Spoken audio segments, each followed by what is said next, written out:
Hey everybody, welcome to the 189th episode of the Intellectual Podcast. I'm your host, David S. Dawson. Thank you for joining us once again on today, May 8th, 2017. This is the 1-year anniversary of the passing of my mom.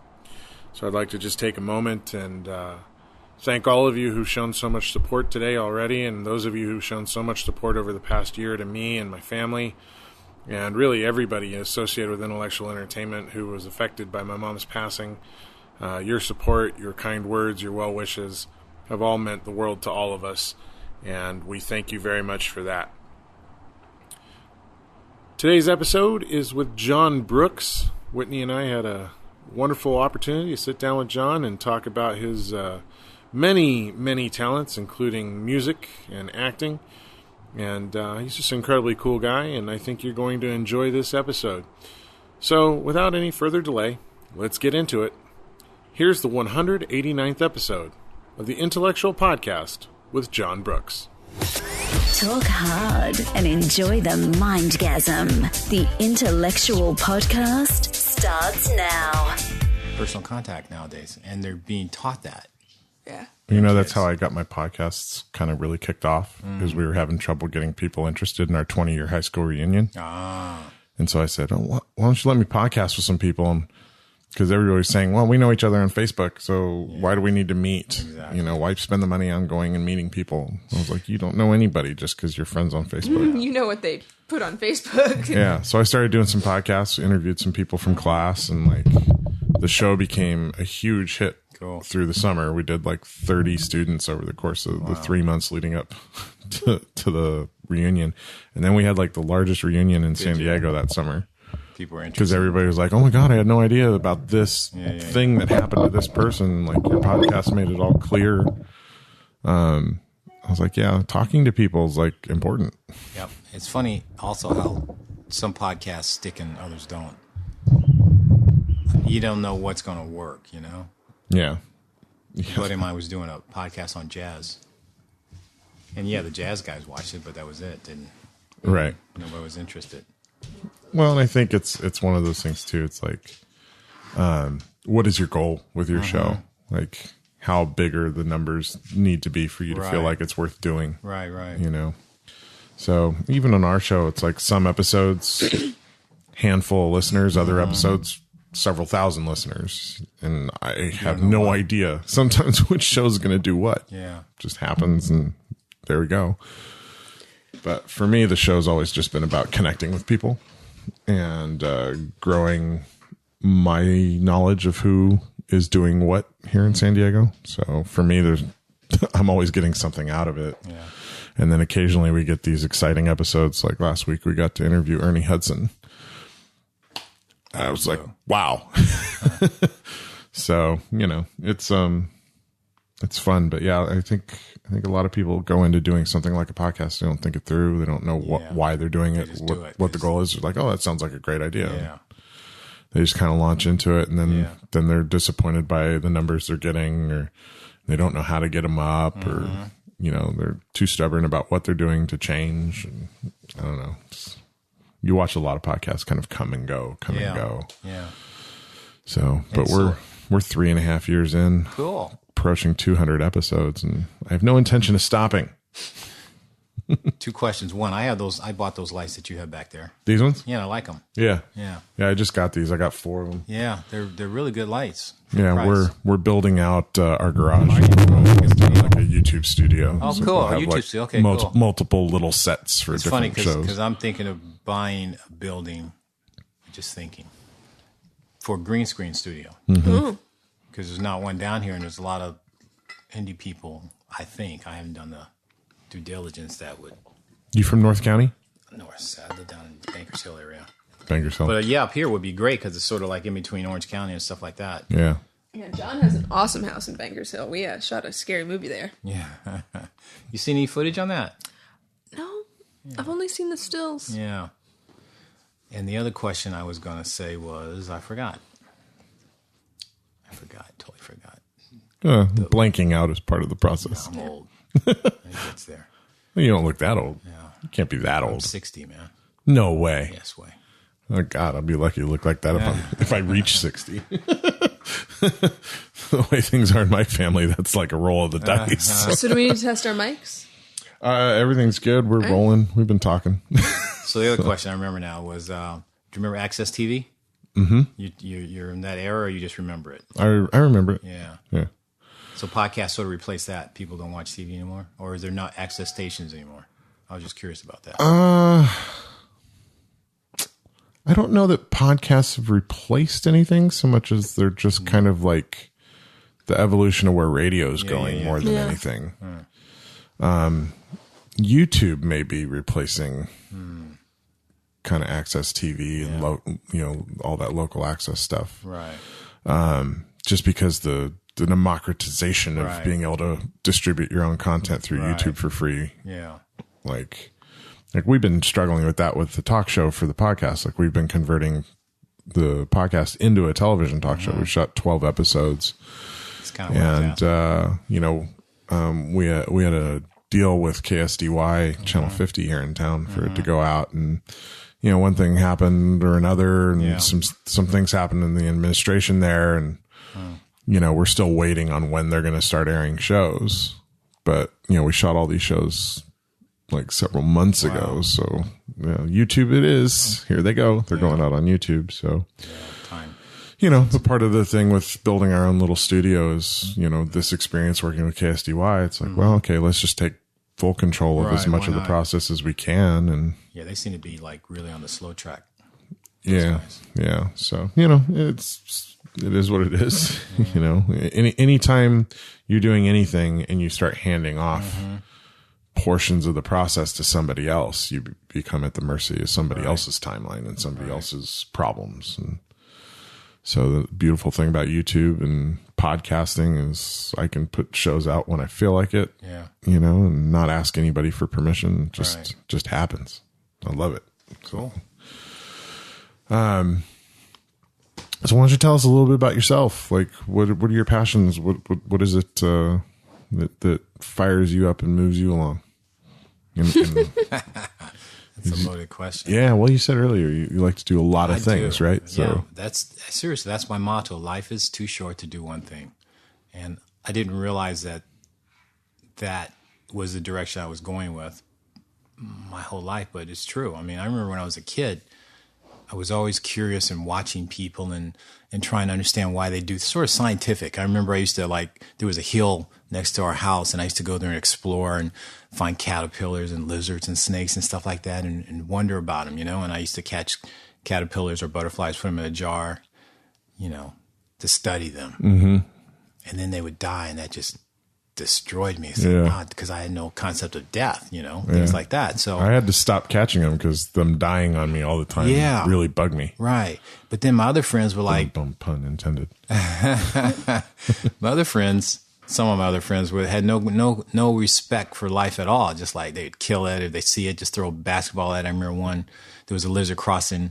We were going to play basketball, and the lizard ran across the street, and my friend took the bounce. I go, no! And it's like in slow motion, and boom, hit it in the head and killed it. Oh, jeez. And I was like, man, what'd you do that for? He had just reacted, because some people are taught that way. Right. And then I remember we gave it a burial. I built a little flat for it. We burned it. I don't know why I did that, but I just felt it was the right thing to do. The right thing to do. Yeah, but anyway, so things that motivate now in my life, because I'm older, it's more about trying to educate people and touch and be touched by people. Mm-hmm. Yeah, in a positive way, hopefully. I like the idea of educating people. Mm-hmm. Like I think every one of us has something to teach. Yep. Whether we realize that or not, our own experiences can be so informational to somebody else and what they're going through in their life. Totally. Everything's a learning experience, whether positive or negative, just how you take it, how you take and grow with it. Yeah. It's funny also because one of the things lacking in the country nowadays, I think, is critical thinking skills. Mm-hmm. People don't think for themselves. They're told what to think. It's sort of like in a communist way when I was growing up, how we viewed communism as being told what to do. That's true. It is no different what's happening now with social media and people I don't like the word fact checking, but I'll use that. Not trying to understand for themselves, trying to analyze what's going on around them or why it's happening or why this is a certain way or why the sky blue and all that kind of stuff. You know, people they don't care. They tell me. Well, I think it's the evolution of that instant gratification generation. You know, Totally. It's like you just want all the stimuli right away, but that starts bleeding over into everything else. And so now you're only reading headlines instead of reading the stories. Exactly. And you're just, even to the point now where you're just reading the meme as opposed to reading a headline from a reliable source. And Right. Then, you know, so we're getting even further steps away from legitimate news. Well, it's funny you mentioned that too, because I was watching an advertisement for Young Turks, if you've heard of that newscast, and they were saying the exact same thing. It says, you know, mainstream media now is more about a show. You know, all these guys, these commentaries are yelling back and forth. They're not really giving you the news; they're giving their opinion and basically selling you something. Entertainment is what they're doing.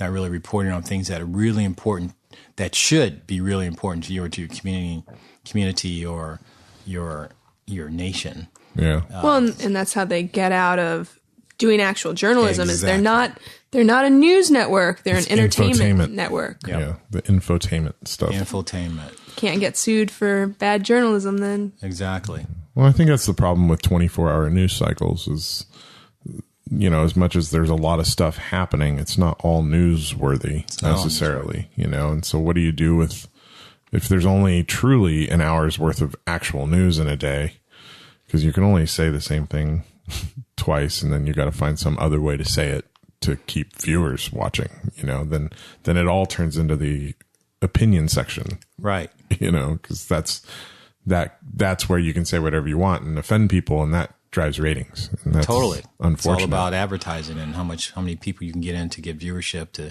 get advertising dollars. But as funny as what you said about only being able to say a certain thing is, if you really watch the major news stations, they all really say the same thing. It's probably one guy like AP or something, maybe goes out, get the story, and they give it to all these people and they say the same thing. Yeah. So really, where's the independent cooperation or journalistic fervor that they used to have in the old days, when you go out and actually get a story and find out and then report on what's going on? Well, and I think some of that too was because it wasn't instant gratification. It was like, oh, film at 11. Yeah. And they shot that at 8 a.m. They had all day to think about how they were going to present that story. That's true. Now everything's live and on the scene and in the moment, and there's no time to sit and do any critical thinking. It's like, we've got to be first to the screen or somebody else is going to beat us to it.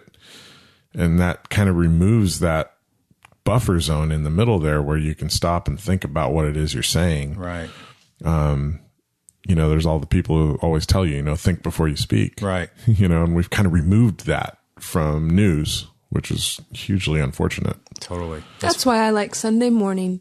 It's nice, interesting pieces about people, really well thought out. Did you guys ever watch that? A long time ago. Sunday Morning America. I love that show. Still on. Moment of Nature. Yeah.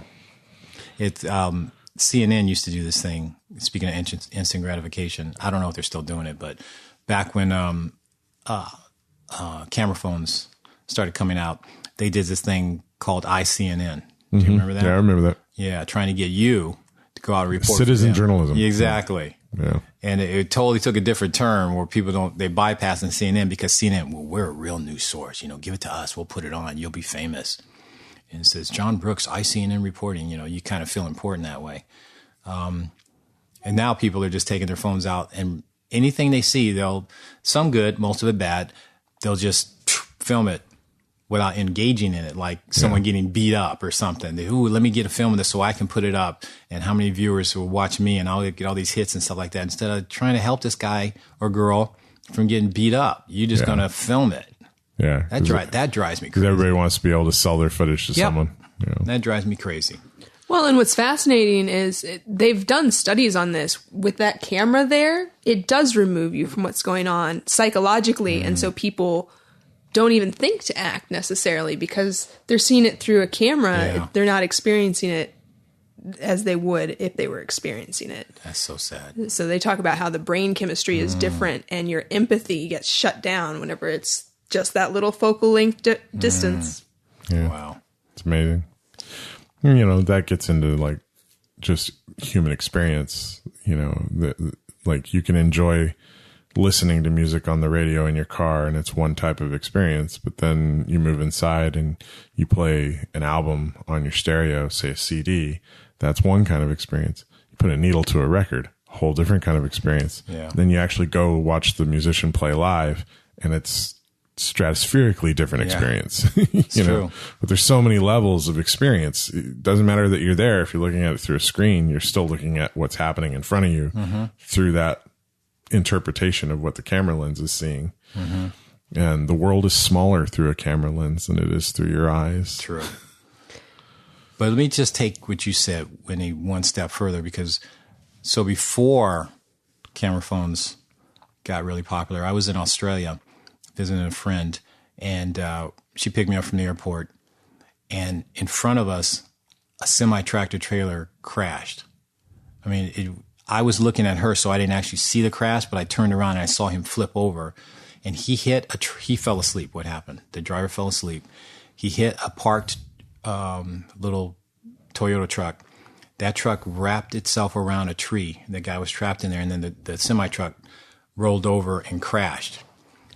And then everyone stopped. I mean, we stopped and other people on the road stopped, but nobody wanted to help. And I told her, I said, get up there, let's go help him. She couldn't. She was frozen with fright.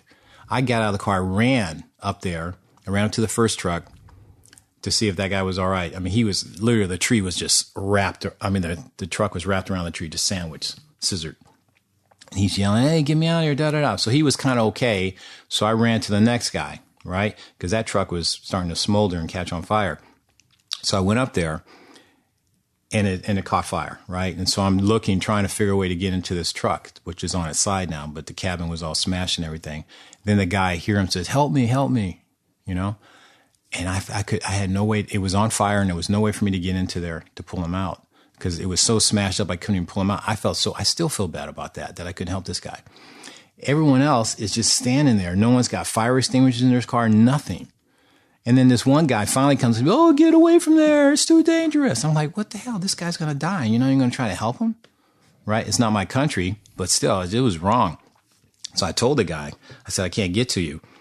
And then he said, is a fire out there? And I go, yeah. I said, where is it? I said, right behind you. And he got really calm. And then he just prepared to die. And I felt so bad. I wanted to stay there with him, and they had dragged me away. Those people dragged me away. I couldn't believe that. So I don't think it's just a camera phone, I guess is my point.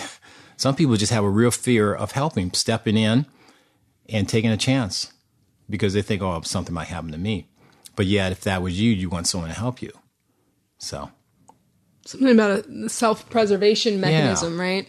Held over from eons of biology. Totally. It seems completely against one's nature to do what you did. Yeah.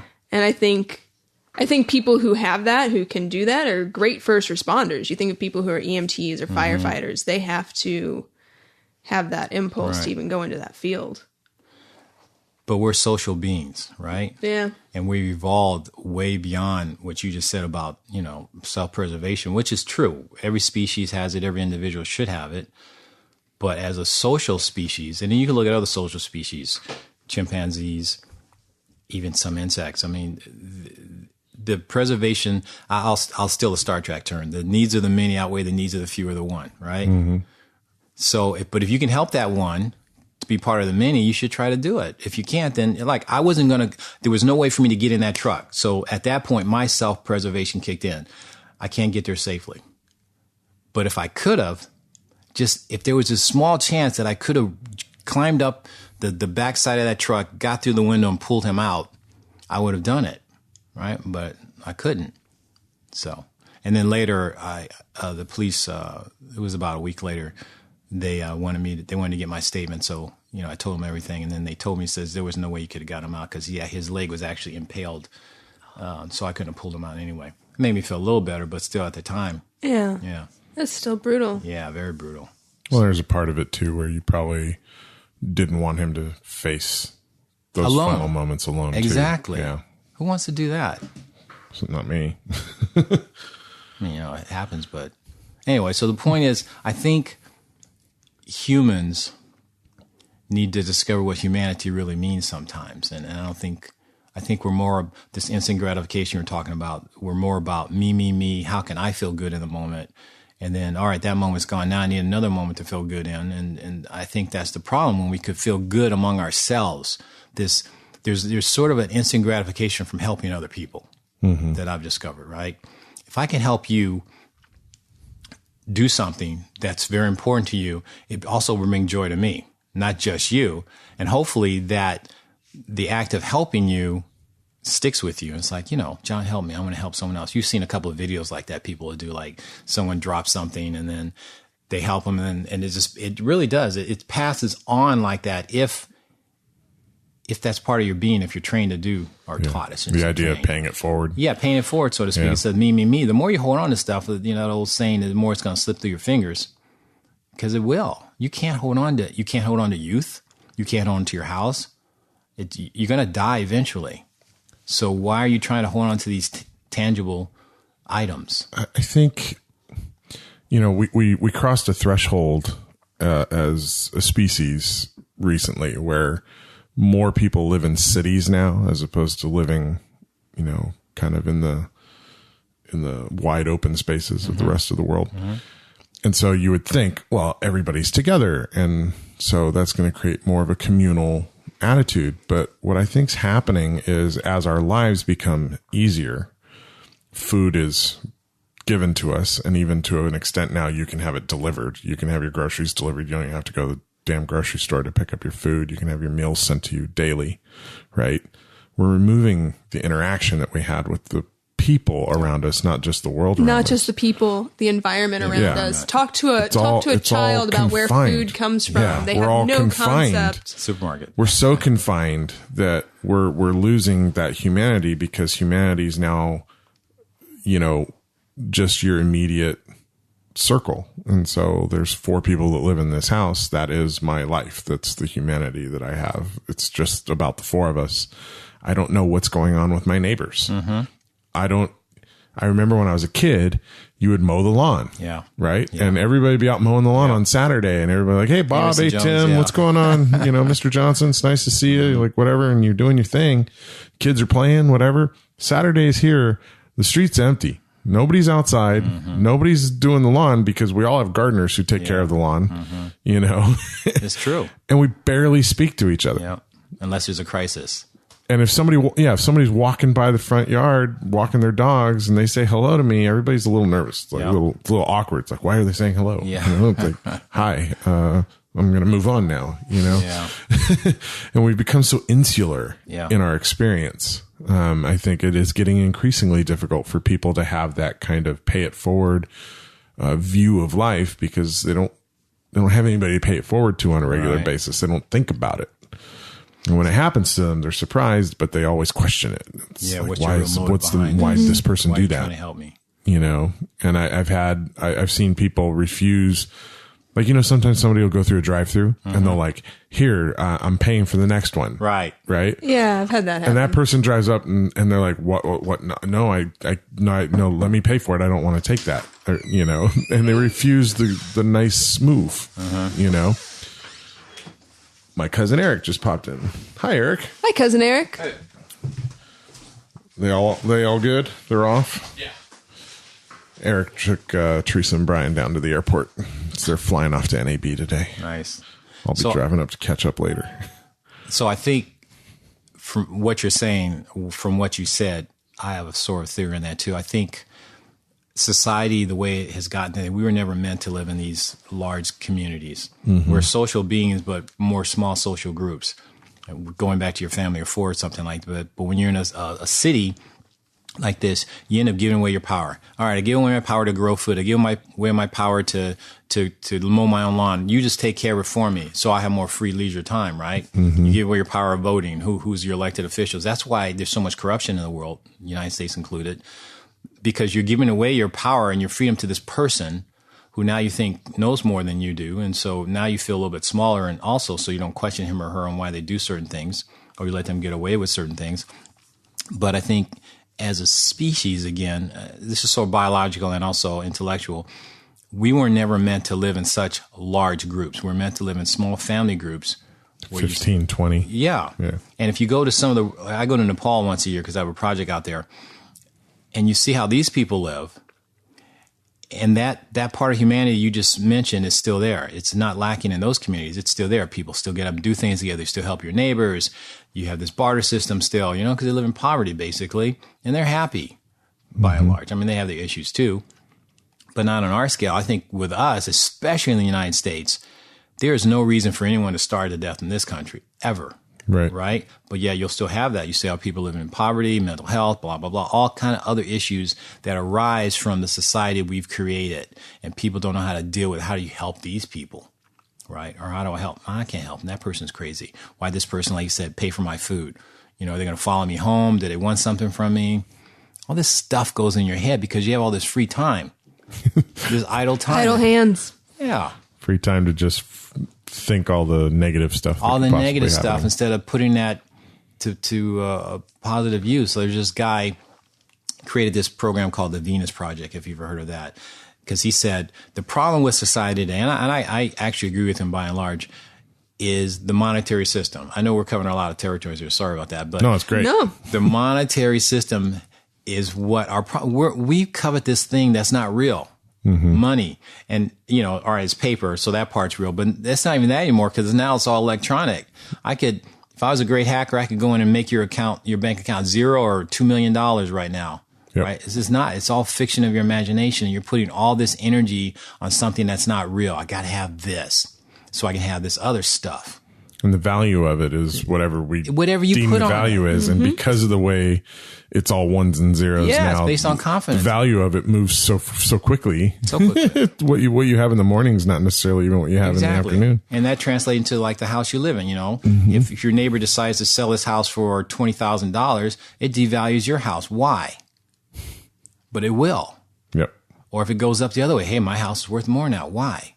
It's based on your opinion, perception, and other people saying, well, I need to sell now because, or, in the old days when I was growing up, black people were moving in the neighborhood. Oh, we got to sell because the neighborhood is going to go down and my value is going to go down. Right. This fear comes in. But anyway, back to the Venus Project. So his thing is like, if it was to rain gold right now, what would people do? They'd run out on the street and try to get as much as they could, right? They would because valuable gold. I can use this to buy stuff, right? But he said if it keeps raining for a week, what's going to happen? It loses its value. It loses value. Because like everyone's too got common. It. Yeah. So it's the rarity of things that drive people's greed. But then he said, so if you take away that and everyone's needs are supply for it, because now everyone has all the gold they want, they can buy what they want, right?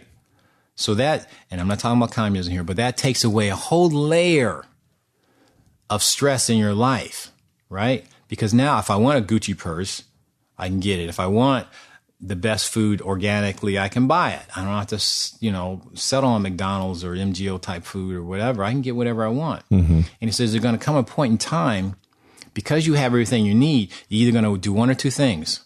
You're either going to get fat and lazy and die because you're not satisfied anyway, or you're going to say, what can I do to contribute? Right? There's no way that blue-collar jobs are coming back to this country, no matter what President Trump says or anything else. They're gone. Everything's being replaced by robotics. Exactly. And you can't stop that. No. So embrace it. Yeah. Let's make it go that way. There's still going to be people who want to work on the robotics. There's still going to be people who want to do art and play music. Just because you've got everything provided doesn't mean you're going to get lazy and not want to do that. You're either going to be lazy, or you're going to say, what can I do in life, right? I'll still be a musician. Yeah. I will still go out and champion wildlife causes, environmental and stuff like that, whether I was rich or not. So if everyone has things provided for, and getting back to robotics, if it's going that way, there's no need for humans to have jobs. Right. To make money. And we're in that transitional phase as a civilization where we're advancing far enough that we don't have to work so much. To survive. And what do you do with a idle society? Exactly. Yeah. What do you do with them? How do you cope with them?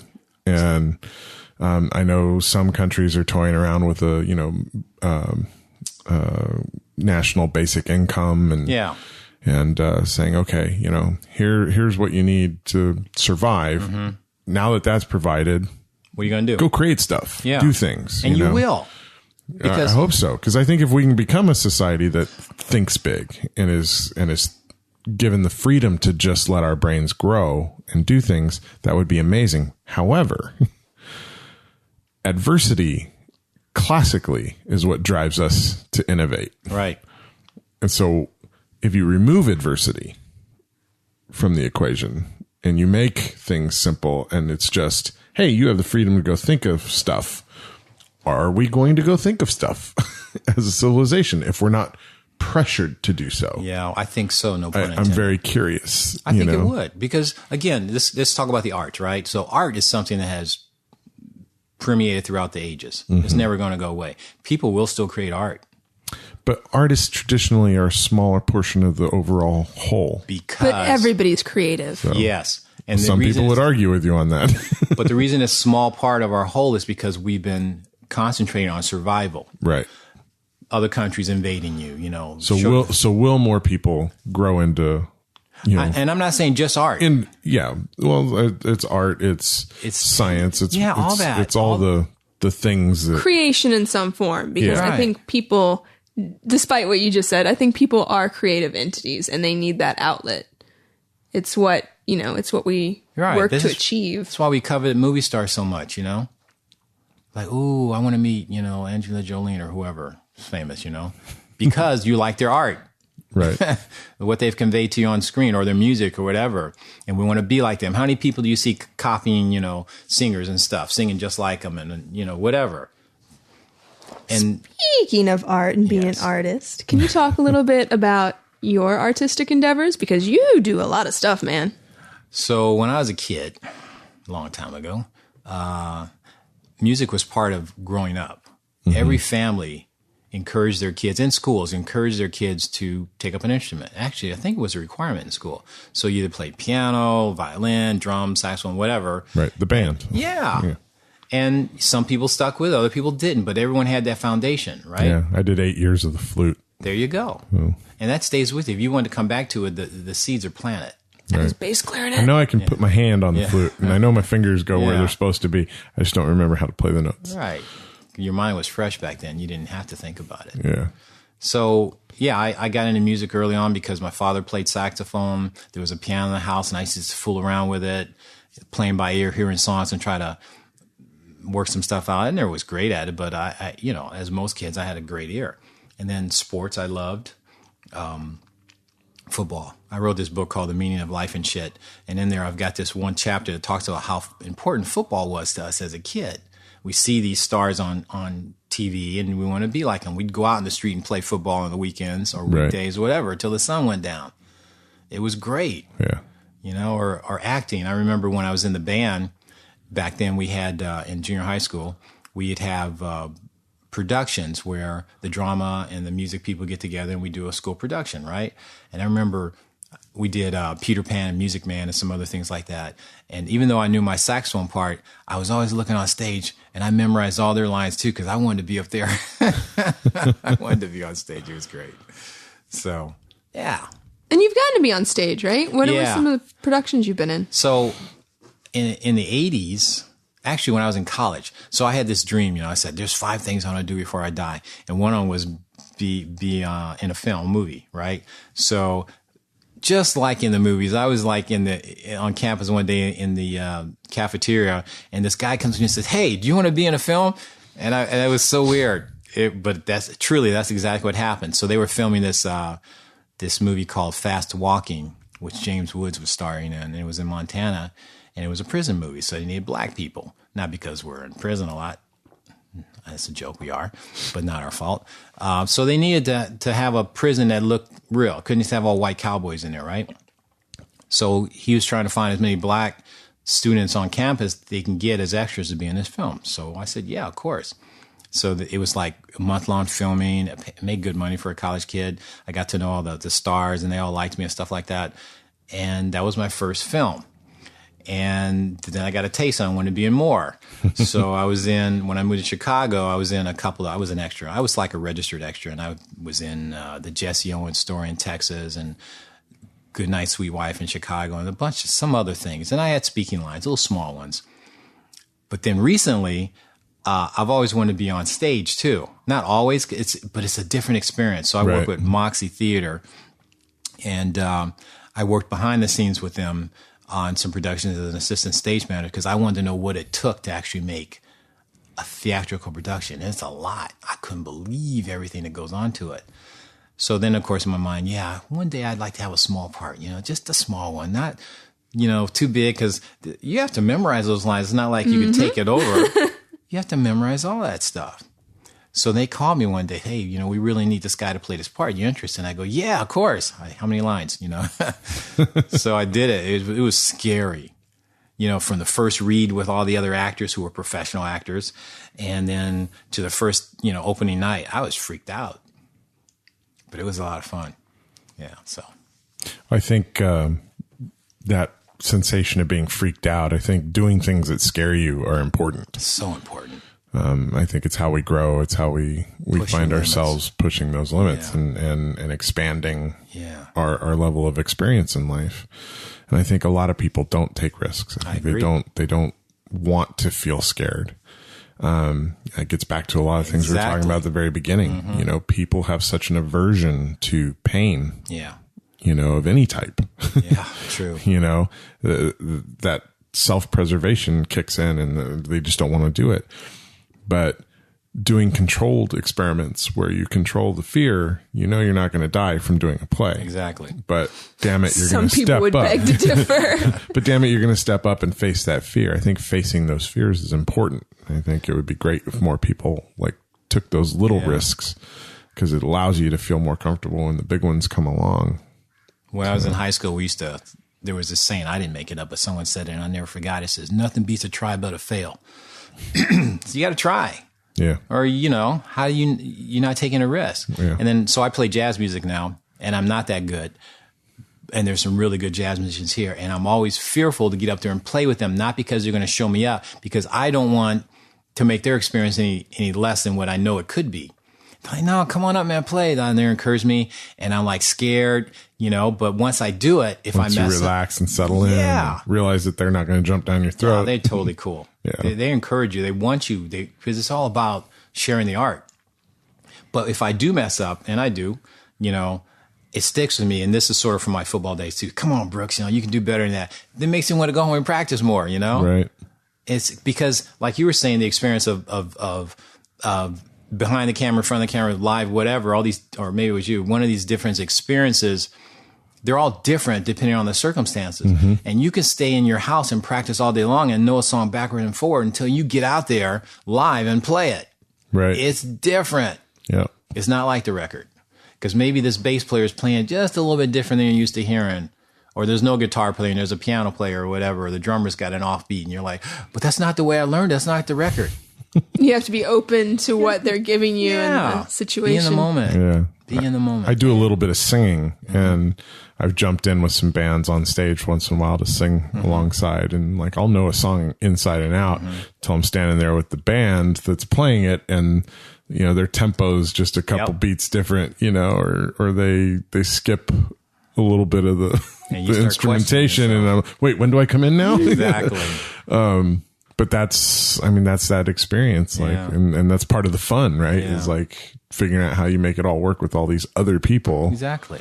Having seen you play live, I would have never guessed that you were nervous. You seemed cool as a cucumber up there. When did you see me? At your house show. Oh, yeah. No. Yeah. The house jams are really nerve-wracking because I have to be host.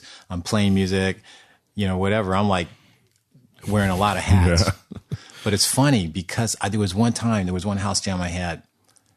And then I just jumped to pick my saxophone and played on the song, and somebody was recording it.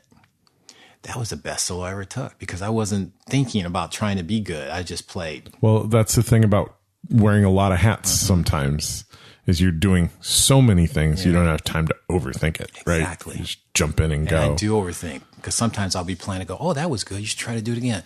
Oh, no, you can't do it. And all this self-talk going on in the moment, and I can't be in the moment because I'm talking to myself. Yeah, it's crazy. Speaking of in the moment, can we hear a little bit? You feel like you want to hear me play? Yes. So I didn't warm it up, so yeah, give me a second. All right, we can give you a second. She's giving you a dance monkey dance moment. Yeah, because with a saxophone, there's some preparation involved. Like this is a reed, right? Yeah. And so you have to like, Got to get moistened up. yeah, otherwise it's gonna squeak. Well, we can still chit chat while you're prepping stuff. Let's do that. So you've been on stage, you've been in film, Yep. you play music. What is your day job, John? I'm retired now. Actually, I was a federal agent. I was a spy. I'm serious. Not really a spy, but I was a federal agent for the U.S. Fish and Wildlife Service. I did conservation law enforcement Oh, wow. for 26 years. I love the job. How'd you get into that? But going back to my childhood, when I said I used to go on the hillside and stuff, I was so fascinated by nature. I just wanted to help animals somehow. Where'd you grow up? Oakland and Los Angeles, urban areas. Yeah. But I used to watch TV because that was the thing back in my day. And I used to watch the nature shows like Mutual of Omaha's Wild Kingdom and stuff like that. Yeah. You know, I just loved it. Lauren Green. Yeah, remember that? Yeah, Yeah. I just love that stuff. And so I wanted to find out more. You know, there's a whole new world out there. What was it? Jim? No, I'm trying to remember what the music was for those Mutual of Oh, Omaha. I don't remember. It was like drum beats and stuff, right? Yeah, there were drum beats and stuff, and I don't know if I'm getting it mixed up with the National Geographic music. Probably. But like in my head, I've got ba ba ba ba ba ba ba ba ba ba. That's National Geographic. But I think that's National Yeah. Geographic, right? But Mutual of Omaha had a tune similar to that. Yeah, can't remember though. But yeah, both of those. I loved watching those when I was a kid. So that got me into it. And then I never liked, this is really kind of oxymoron. I was going to say I never liked school. I did. I liked learning, but I didn't like taking tests. I liked school, but I hate the bureaucracy of school. Turns out I'm dyslexic. I didn't know that as a kid because they didn't know what that was back when I was growing up. So school was very hard for me, Yeah. math in particular. Even though music is sort of a math, I was always good in the initial stages of learning things, but then when you try to get more complex and theories and stuff like that, it just like swirls in my head. So going to college was never in part of my equation. No. And then also because of teasing and stuff like that, because I was so curious and inquisitive, I used to get teased a lot and called brainiac and egghead and stuff like that. Oh yeah, I'm familiar with those names. Yeah. And so I stopped trying because peer pressure, right? Mm-hmm. And then my counselor, you know, this woman, if I could go back and thank her, I would 100%. And I tried, but I think she passed away. But anyway, she was my counselor, Miss Bucola. And one day she called me, and it was 10th grade or something like that. 10th grade. And she said, she knows my grades are going down. She says, look, what do you want to do when you grow up? And I said, I want to help animals. How you want to do that? She says, well, I don't know, get a job. Let's get the zoo. Or she says, well, look, what you want to do, you got to go to college. And if these grades, you're not going anywhere. I know you can do better in this. And if you keep this up, you can forget it. She says, everything you do in life follows you. And these grades are no exception. You cannot make this up in your 12th year. You either do it now or you don't. Something like that. Mm-hmm. And I said, okay. And then I made a little improvement, but I didn't. So she called me back in. She says, what did I tell you? She says, you want to help animals? You can forget it. It's not happening. She gave me a wake-up call. Wow. That's amazing. Oh, it's powerful. So I went from like a DC student to an A student. And so by the time I was in 12th grade, she's right, those grades did follow me. So by the time I graduated, I was only like a C+ student on paper. Right. You know, barely good enough to get into college. Yeah. But I did, and she saved my life, you know, because she That's cared. amazing. Yeah. My grades kind of went the opposite direction. I was a straight A student until like the 10th grade, and then I was like, fuck school. Yeah. This is probably going to be too loud for your mic. Oh, no, I'll throw on the cans and I'll adjust.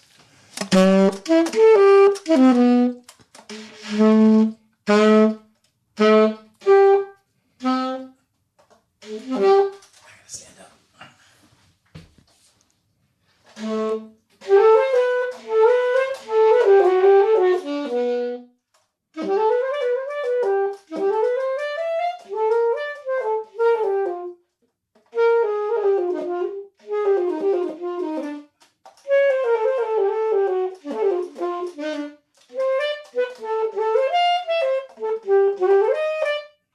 So that's like bebop music, which I love, but I'm not good at it.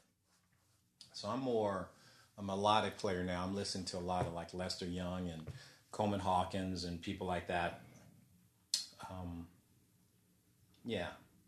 Because I really notice if I try to play fast like that, I'm either memorizing it or I'm just, like my friend says, playing random ass notes trying to see what sticks. Right. And sometimes it sticks, most times it doesn't. So I realize I need to play really what's in my head. Dance, I do dance still, like salsa dancing. So when I teach it, I tell people, I says, look, even though you're looking at me or this other person dancing, you say, I want to dance like that. You can't, because you don't have the same life experiences that I do. You don't have the same life experiences I do. So you have to call upon your own experiences to express that in your dance or your music. Right? Right. So you can't be someone else. You have to be who you are. I say the same thing about filmmaking. Exactly. And acting. Yeah. Everything in life, when it comes down to it. Even your job, if you're just a paper pusher. You know, push paper the way you push it the best way you can. Don't try to push it like me. So. You can only be the best you can be. Right. There's a book, I don't know if you've heard it, called The Four Agreements by Miguel Ruiz, I think his name is. He talks about the 4 agreements, which are: be impeccable with your words, don't take things personally, don't make assumptions, and always do your best. And the always do your best part is, he gives an example. If you're sick, if you have the flu, your best isn't going to be 100% like if you were 100% healthy. You have to do your best at that point in time. Yeah. I try and talk about that as often as I can. We've talked about that on the podcast a lot. Yeah. You do the best to your ability in the moment you're in. Exactly. That's all you can ever do. That's all you can do. Yeah. You can't compare yourself to how you were when you're 10 20. years ago. Exactly. You know, you can't compare yourself to how you'll be 5 years from now. You can only focus on what you're capable of in the moment. Yep. And that's dependent on so many things that are happening to you at the time. Where are you at emotionally? Where are you at physically? Where are you at economically? All those things affect your ability to be what is 100% for you in that moment. Right. And take those and not as a negative and make it a positive. Right. So the blues as an example, right? It was born out of bad times, slavery, when it comes down to it. And so they sung because they needed to dissipate this sadness that was taking place in their lives. And then they turned into a positive. Messages were there on how to escape and stuff like that, or just to uplift them, to get them through the day. Same thing with the chain gangs. After slavery ended, the institutionalized slavery came in by incarcerating people for petty crimes to get them to go back and work on the farms, right? Right. And so the chain gangs were singing, right? There's a song, can't buy it. Sorry, hit the mic. No worries.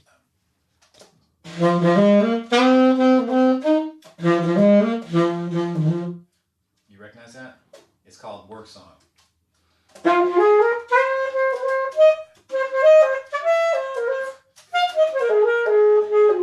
And it's based on call and response. So one guy's he's working hard, working something on the chain. Someone wrote lyrics to it before, and I can't remember them because I just know the music. But they would do this call and response. One guy would, or protest song, same thing.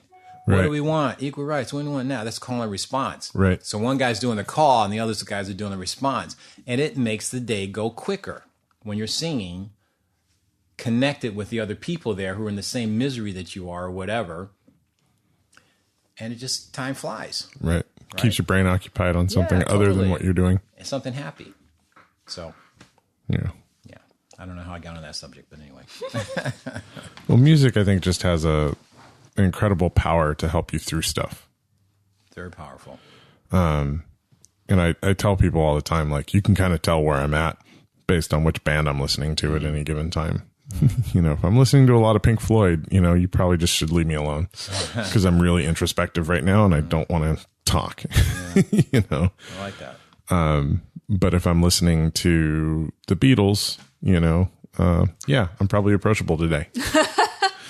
You know, and it's that simple, like to just look at what I'm listening to and go, all right, I know where Dave's at today. So. It's funny. You can analyze some songs. For instance, Don't Worry, Be Happy, if you remember that song. Or this one that the other guy did that everyone was singing from that Despicable Me movie. Oh, Happy by Pharrell Williams. Right. So how many people did that affect? Simple tunes, about being happy, being joyful, and it's like went around the world. Yeah. How powerful is that?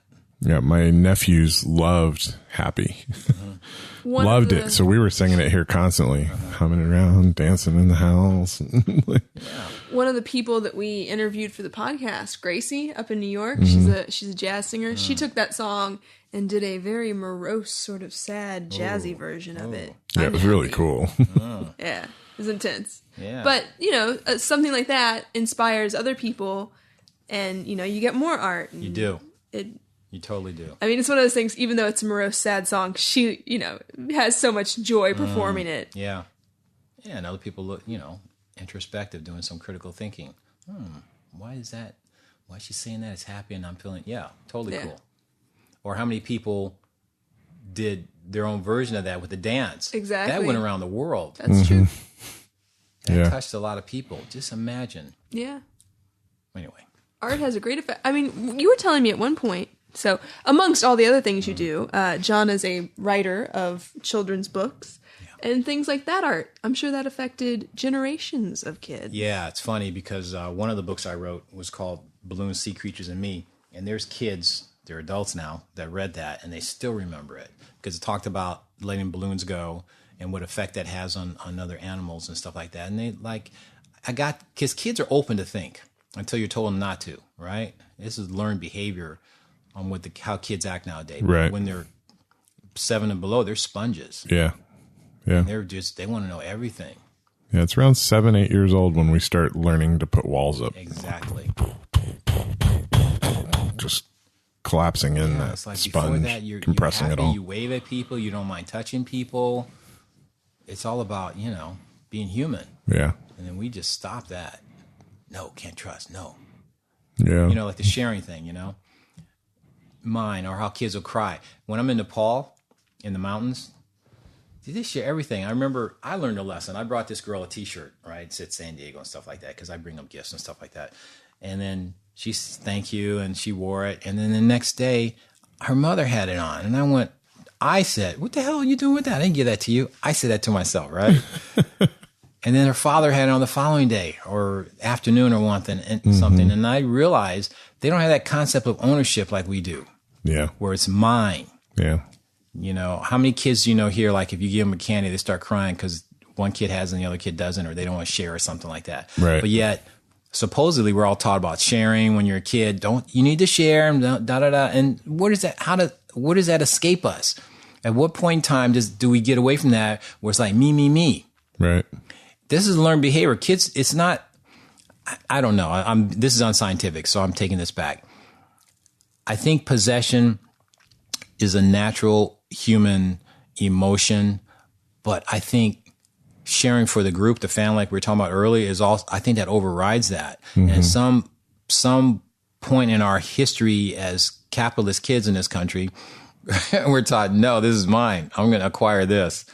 And if you want it, you got to give me something for it. Right. Anyway, got off track again. Well, it's interesting because, my dad grew up in Indiana, right? All white family, and my mom was Filipino, grew up in the southern islands of the Philippines, Cebu. And yeah, I've been there. And she grew up very poor, like incredibly poor. And my dad grew up, fairly well off, not rich, but, my grandfather was a school teacher and, he made enough money to provide, and he spent the summers, roofing homes and stuff, and if you just watched the two of them in their lives and how they kind of tackled that sharing and giving back to the community and stuff, like my dad would give at church on Sunday and, did his piece there, and he was very giving of his time to people, but he didn't necessarily volunteer for a lot of stuff, and he didn't, he didn't have like an openly inviting nature to like, oh, you need stuff. I'm probably the guy who's going to help you. It's not that he wouldn't help you. It's just that he didn't like broadcast it. Yeah. My mom, she'd tear her shirt right off her back to give it to a stranger. Like she didn't act like she owned anything. Yeah. Anything that she had near her was everybody else's to have too. She had boxes and boxes of jewelry, and like Whitney never got to meet my mom, but if Whitney had come over one day and my mom was around, she'd be like, "Oh, you need these." And she'd just start handing, she'd hand my friends like earrings and necklaces, and I'm like, "What's going on?" Like, she just wants to give you stuff. So just say thank you. It makes her feel good to give it. Exactly. But it was such a difference between my parents and that. That's how you brought up. You brought up with nothing's important to you. Yeah. As much. Yeah. It's funny because I ran for Congress in 2012, right? I was going to move out of the country just because I wanted the experience to live somewhere else. And so I went over to Spain, Malaga, to check this place out, and I decided I was going to go there. But that was the same time Arab Spring was happening. Right. And then Occupy Wall Street happened. And I saw this shift in humanity towards we're tired of what's going on. Which is actually still going on now, thank goodness. So Occupy Wall Street group got so much power that I was thinking, all right, so the next logical step is someone has to get into the system to change it, because you can't keep protesting forever. So I gave up my idea of moving, right? Needs of the many outweigh the needs of the few. Right. And I said, I'm going to run for Congress because I know the federal system and stuff like that. And so I came back and I ran, and I contacted Occupy Wall Street people, and they're, no, we're not going to support anyone. We're just going to protest. I'm like, how the hell are you going to get something done like that? Stupid. I didn't say it like that, but they gave away their power. Yeah. So there's idealism, and then there's practical nature of the world, and you have to balance it out to get anything done. Do you really want something to change, or are you just going to sit here and protest all day? But they had the whole world scared. They did. The president was scared. Everybody was scared. And they could have, if they'd have said, we're going to support John Brooks or Joe Smith or whatever, those people would have got elected. It was the whole Bernie Sanders phenomenon. Exactly. Started back then. They would have gotten elected. Yeah. And so when I realized they weren't going to support me, I had the decision, do I drop out or do I keep going forward? I'm going forward, knowing I wasn't going to win, right? Right. But maybe I can affect some change by opening the minds of... Make enough noise in the process. Yeah. It was a very eye-opening learning experience. How the system works or doesn't work, and how the system discourages people, the average Joe, to try to run for office. It's a good old boys club. Even the Democrats. Oh, yeah. They don't want you in if you're not one of them. They don't want you there. Yeah, that's what happened to Bernie. Yeah. Classic example. They try to railroad him out, and he's a politician. But it's not one of them. Right. So, yeah. Well, I mean, whether it's Democrat or Republican, the fact of the matter is they're parties of power. They're parties of power. And once you start centralizing power, those people in that central core, they hoard it. Yeah. They don't want to give it up, and they don't want to share it, and they don't give a damn who they stomp on to keep a hold of it. It's not about their constituents as a whole. It's about the ones who help them the most. Yeah. Their constituents are the people who are putting money in their pocket. Yeah. That's the truth. Exactly. Yeah. If you're not one of them, you're not going to get anything. Yeah. I wanted to ask, so have you written a book about your life at all? Because you've done so much, and you have so many interesting thoughts on things. No, I haven't, but maybe I should. Maybe you should. I'm working on a couple of, actually, I just started writing again. And I'm working on a comic book actually right now, because I got into Comic-Con one year on a small press booth. I love Comic-Con. It's a great time. Good people there. Yeah. But they didn't let me back because they said they didn't have a comic book. All I had was children's books. So last 4 or 5 years, I've been working on a comic book, and now I'm serious about it. It's about a environmental superhero, right? Because we don't have those, right? Oh, Captain Planet. Captain Planet, once upon a time. We miss him. Yeah. But that book's not about me, but there's some stuff. There's like cases that I worked that are going to be in the book and stuff. But yeah, maybe I'll write a book if it inspires people. I'm not doing it for ego purposes. I just want to inspire people to see what you can do. So the Meaning of Life and Shit book is probably the closest towards, because I talk about things that happened in my life, anecdotal stories that perhaps could help you, because we all go through the same stuff. It's just a different story. There's no difference between you and I other than how we were raised, but the things you go through as a human to get to where you are now are the same. The things in your 20s and 30s and 40s and 50s, all that's going to be very across the board. Everyone's going to go through certain things. It's how you deal with those things, right? And if you don't have any help or knowledge that other people have done it or gone through it, you're not alone in this. Perhaps you won't commit suicide, you know. And some people do. A friend of mine did recently because she couldn't deal anymore. She checked out. No one saw it coming. Yeah. But, you know, she's in her 20s and something was going on that we're still not aware of. Just she checked out. You know. Yeah. If you think you're alone, you do that. Last year when my mom was dying, we collectively, my family, made a decision to be very open on social media and with our friends about everything we were going through, from fighting with the hospital to bringing her home on hospice to how we communicated with her in those final 4 or 5 weeks. And we took photos of every moment, and we're sharing photos constantly. We threw an end-of-life party for her before she died, you know, and had friends over and feast and sang karaoke in this room. You know, we rolled her hospital bed out here, and she sang karaoke with the family, you know, and then 4 days later she was unconscious, and we never talked to her again. But we shared all that with everybody.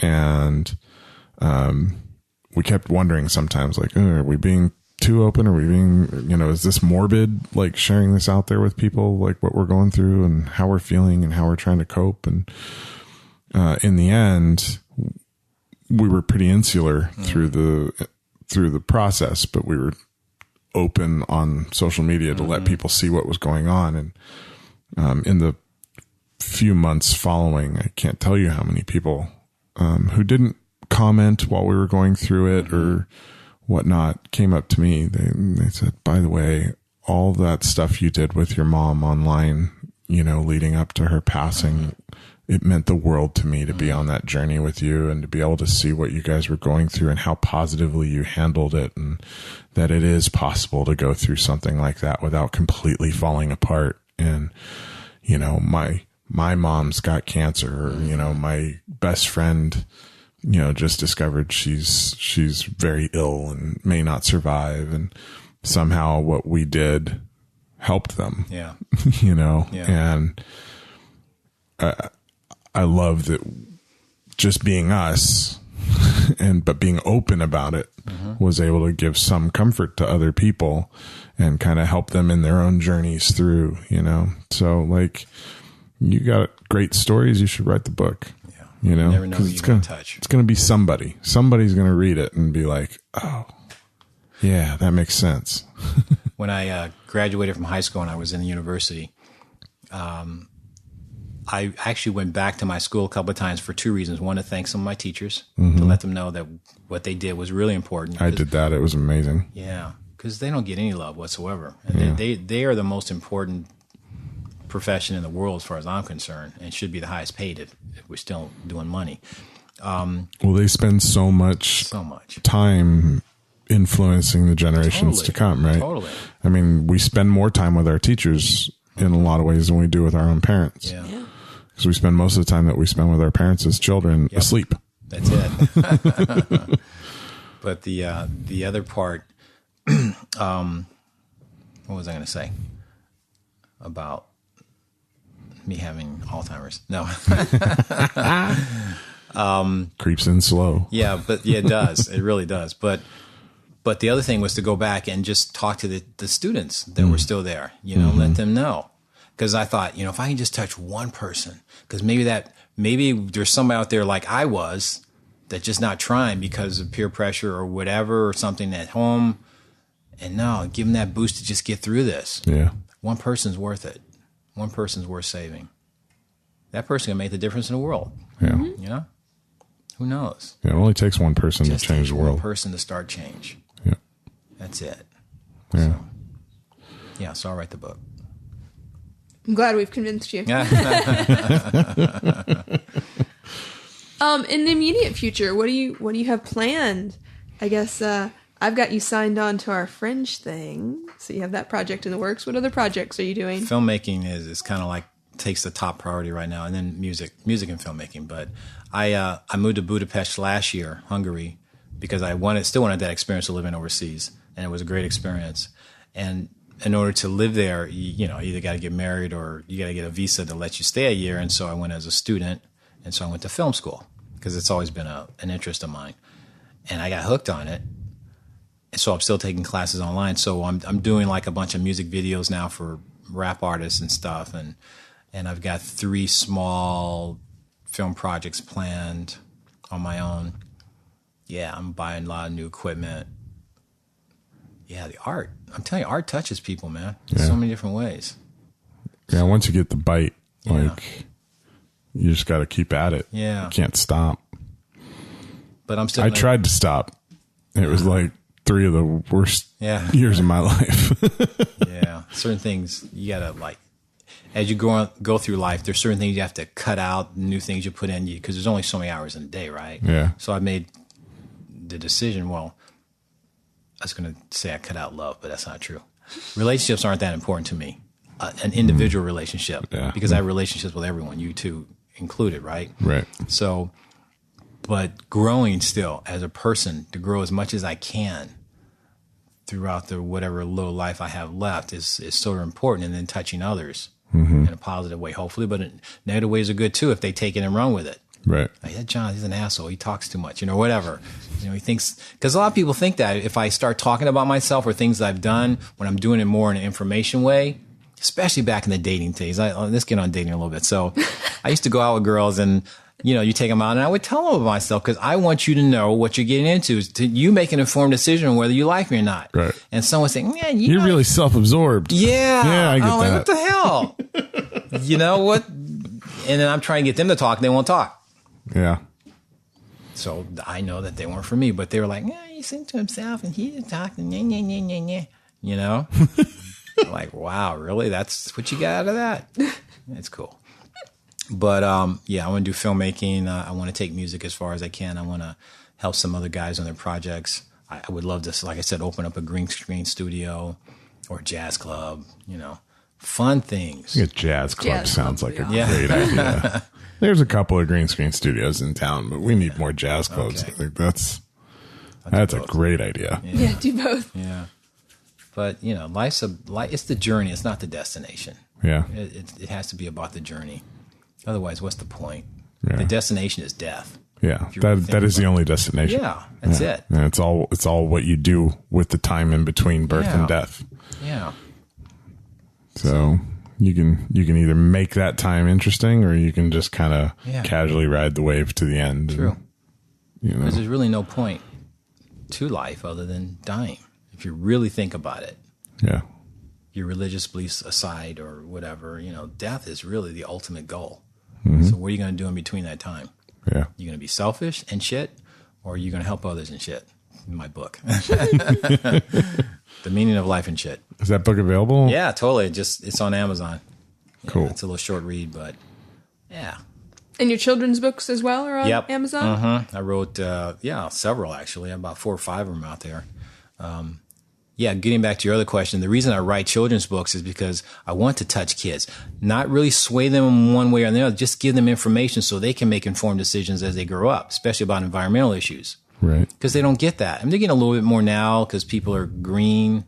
I don't like that term, but, they're a little more environmentally conscious. Right. And so kids are getting that. But before, they weren't. It's like, oh, just throw things away, just waste, keep the lights on, do whatever. Because you're not thinking about it. And if you're not taught a certain way, you're not going to act that way. And then it becomes work, recycling. It's work to a lot of people in their 20s and older because they didn't do it before. Right. I don't want to do this. It's too much work. Why I got to start it? It's just like, you complain. Just do it. Yeah. Because you don't see the results of it, right? Oh, well, it's still clean outside. Why do we have to do this? Oh, my car's not polluting, blah, blah, blah. Because you're not seeing instant gratification. You're not seeing the end results of what you're doing. You're not going to see that for 10 or 20 years down the road. Well, there's a collective amnesia too. Like I remember what Los Angeles was like in the 80s compared to how it is now. Like people don't forget short-term memory. It was tough to breathe in Los Angeles in the 80s. The fact that it took 20 years of legislation to get to the point where you can look at Los Angeles and it's not full of smog. Right. And there's so many people right now that don't all these new laws, they don't do it. It's well, no, you don't notice it for a while, But had you lived in the 70s in Los Angeles, you would have noticed it. And I did. And there were times we had smog alerts, and I played football. We couldn't go out and practice because it was that bad. Remember the ozone alerts totally, too? Totally. But people think it's cool. Yeah, newspaper always used to have a little section that would tell you whether or not it was dangerous to be outside for the day. Exactly. Like, nobody worries about that anymore because it's not that kind of a problem. My granddad lived in LA about 35 years ago. And when he first found out that I was moving out to California, he's like, live by the ocean. Don't live by the mountains because the smog comes up and butts up against the mountains and you won't be able to breathe. Like, really? Riverside used to be unbearable. Totally. Because everything from Los Angeles would funnel to Riverside and then get trapped because it couldn't make it all the way into Palm Springs, you know? But it's not as bad as it was. No. It just isn't. And I'm aware of that. And I'm conscious, like I try to remind myself of that every time I drive through the LA area, you know, like if you take the one, bypass when you're coming up to 5, you can take that one bypass that takes you up into Huntington Beach and whatnot. So you don't do the 405. The paid road, And you get up really high. The payroll. You get up really high. You can see all the way to downtown. You can see the Hollywood sign on the hills and stuff. Couldn't see You could not have seen that when I was a kid. Yeah. It was so gross in the LA basin. And it's just not that bad anymore. Yeah. You can tell days when like we haven't had a Santa Ana in like 9 months. It'll build up.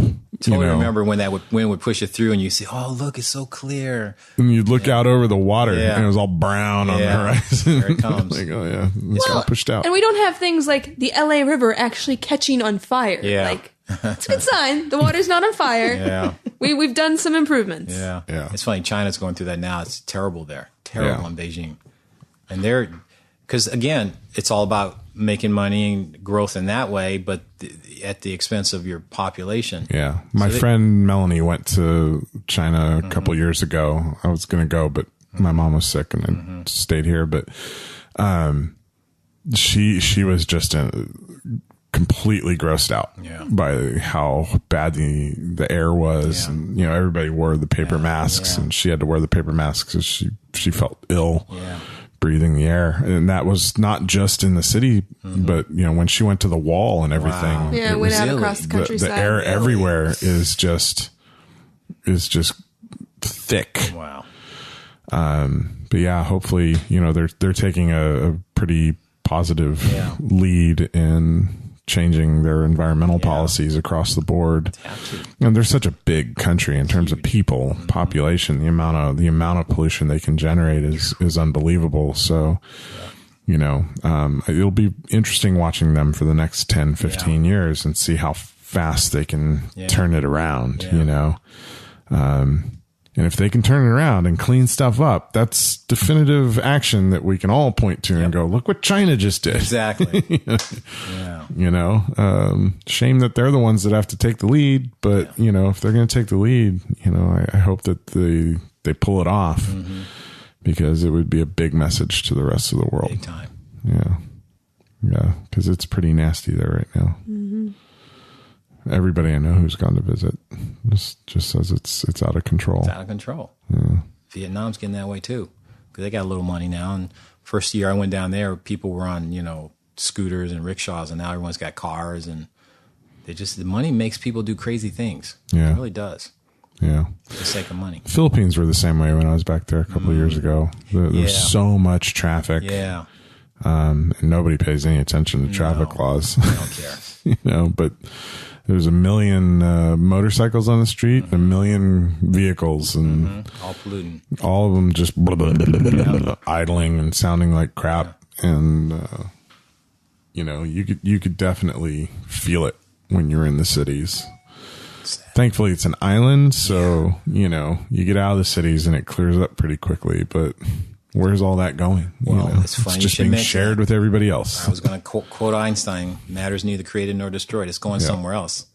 It stays in this atmosphere. It's not dissipating into space unless it goes to the hole in the ozone, which is unlikely. Which is another problem. Yeah, one that we seem to be getting control of, though. So, hopefully, getting rid of those CFCs, right? Yeah, I remember when that change happened. Remember? You remember when that change happened? Totally. I was working at Pep Boys when they made all the chlorofluorocarbon regulations, and like everybody's air conditioner systems in their cars had to change. Yep. And people were so aggravated by that and so pissed off. And they had to make a little change in their life. Had to make a tiny little change, Yep. and it was such a big deal. Now everybody doesn't even like talk about it. They don't even think about it. My father was one of those, because I remember back then you had spray roll-on or spray deodorant, right? Mm-hmm. And then they went to the roll-ons, which was smaller, and then the sticks and all that. And then so in my father's mind, and most people's mind, I'm not getting as much value, right? I don't want to pay that. I'm not, it's cost more and I'm getting less and da-da-da-da. So he would still buy the spray as long as they were selling them. Which is such a wasteful thing, because so much of it just blows everywhere else. It doesn't actually go where it's supposed to go. I told him that. But, mentally, no. That's what I know. Yeah. Or even the catalytic converters, when those came in the 70s, people didn't want to do it. Yeah. They were trying to bypass that. I don't want to do that, get worse gas mileage, or my car doesn't run as well. And no, it doesn't care that you're trying to save the planet and your kids. It's all about me. Getting back to what we talked about in the beginning. It's just like people's mindsets are wrong. Yeah. But we're trained that. It's not our fault. This is conditioning. Yeah. So. Well, like I drive a Prius, right? And, everybody asks me about it. And I have a lot of film friends who are like, "Oh, I couldn't get a Prius. Like, I need cargo space." Yeah. I'm like, that Prius has as much space as my Ford Explorer did. You can camp in a Prius. There's a ton of cargo space in a Prius. It's ridiculous. Yeah. Really? Well, I don't like that it lacks power. Yeah. How does it lack power? It's got plenty of get up and go. I mean, yeah, it's not a Formula One car, but it certainly has all the power you need to get around. And, those Prius drivers are always driving so super slow. They just don't have any get up. I'm like, that's an interpretive problem. They have plenty of power. I can haul ass off the line and beat a lot of people off the line if I choose. Right. But I'm busy trying to monitor my gas mileage. Exactly. So you get into a different mentality when you're driving a Prius. It's not that the Prius can't get up and go. It's that you're looking at the little meters that are telling you what your fuel economy is, and you're going, I'm going to lose 15% if I jackrabbit off the line. I'm going to stop doing that. I drive a 100% electric car. It's a Coda. And I'm the same way. I can beat any gas car 0 to 60 if I wanted to. But it's a waste of energy. Yeah. And it's making then you got to go plug in somewhere. Yeah, in and it's making me think about that. And so I think going to that type of fuel or efficient vehicles is the way to go, because you have to think. It's not like, I can just go to the next gas station and waste more. Gas is very inefficient. You understand that. Gasoline is very inefficient. Yeah. The process of making and then the process of burning is inefficient. Yeah. Electrical is much more efficient. Hydrogen is more efficient. Whatever. But again, it's a mindset. So yes, I drive slower too, but I can go fast if I choose to, and I choose not to. What's the point? Going to get there. Just time my trip, Exactly. So. Yeah, I went with the hybrid because I do a lot of long distance driving, and so I can't go to LA. I had to do the compromise between being efficient and being a fossil fuel vehicle still. So I went with the best I could do. But like I'm dying for the day that a good electric car comes out that'll get me to Vegas. If you can get me all the way to Vegas from here, I'm sold. There's not one yet that'll quite do that. What's probably going to happen? Getting close, but it's not quite there. What's probably going to happen if we end up going electric versus some other form is you're going to see service stations where you do battery swap, just like with a laptop. Take a battery out, put a new one in. You don't pay for it. You just pay for the installation. Was like $10 or something. Yeah. That's the way to go. And Toyota's pushing out their new hydrogen fuel cell I just vehicles, saw that at the Mirai. Earth Day. Yeah. And that's really promising. It is. But again, stations. You need stations. Yeah. But 300-mile range that one has. Did you see that at Earth Day? Yeah, I did. Yeah. But I think the conversion of the existing gasoline stations into hydrogen is maybe an easier sell for the industry all the way around. Yeah. Than, a gajillion batteries, that we're hot swapping all the time. Yeah. But it's nice to see these things that were being talked about when I was a kid 25, 30 years ago, like finally coming to market. Right. Which one is going to be what we move forward with, and maybe a combination of a few of them. but it's nice to see those things finally getting there. My long distance car is a 1941 Ford Business Coupe. But if I need to go to LA, but the problem with that, it's only 12 miles a gallon because they didn't care back then. It's a tank, right? So I'm actually about to convert that to a hybrid hydrogen car, hydrogen on demand. Wow. Yeah. So I've been researching. I'm either going to build it myself or buy one. But it'll increase your fuel efficiency 60%. That can be done in any car. Right. People just don't know about it or don't believe in it or whatever. But yeah, it's totally doable. Yeah, I saw a Hummer that was converted. Oh wow, to they hydrogen. need it. They're 12 miles a gallon too. Yeah. I used to drive a Ford F-350, long bed king cab. Yeah. Had 2 gas tanks. I needed it. Because it only averaged about 4.5 to 6. Really? Oh my goodness. Wow. Yeah, it was super heavy and super inefficient. Wow. I was really happy to get rid of that truck. Things, look, I could haul things. Yeah. I could haul anything with that truck. It was amazing. It was super strong. Yeah. It would have been better if it was a diesel because it would have gotten better gas mileage. Because gas was, like you said, horribly inefficient. Totally. But, yeah.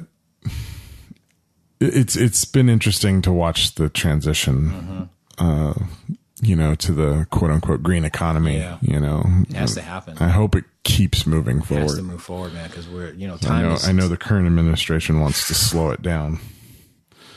So, but, yeah. Anyway, do you have anything else you want to ask? No, I think I'm good. You're good. Thank you so much for coming up and chatting with us. Appreciate the opportunity. I could chat with you forever, I think. Because you have lots of great stories. Lots of good stories, good mind, Well, thank you.